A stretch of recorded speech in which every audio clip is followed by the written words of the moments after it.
We've already covered IT risk and security in general, but I asked security pros about the specific differences between the public sector and the private sector.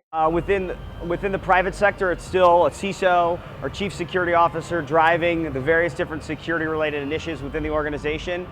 The risk profile it seems to be more spread out between the organization, whether it's the network, it's the data, it's the people type of thing. On the government side, you're starting to see more roles pop up that are very specifically around risk and compliance, which does have a key component or relationship relative to the security side. Some security pros think the government does indeed handle the situation differently because of its unique relationship to citizens. In the federal government, one of the advantages that I see is the ability to really tightly control the data, to define it as secret, top secret, certainly unclassified.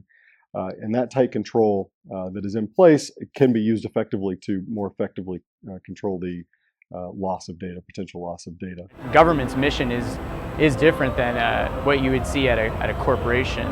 I think, if anything, it's more important for the government to have a risk-based view, simply because the impacts across the constituency is much greater than it would be for any one given company. The private sector's motivations are likely much more profit-driven. That profit drive, that profit interest that you see in commercial enterprise is going to make for some risk trade-offs where the board will make a decision that it's worth risk to proceed forward without effective security controls in place. And the chief risk officer, no matter what his position, tends to get overridden by the business that will simply say profit trumps security. And I don't think you necessarily always see those challenges in the government. The future of IT security and risk management will develop in both the public and private sectors. Roles are maybe a little bit more structured in government organizations than they are in some of the private sector industries.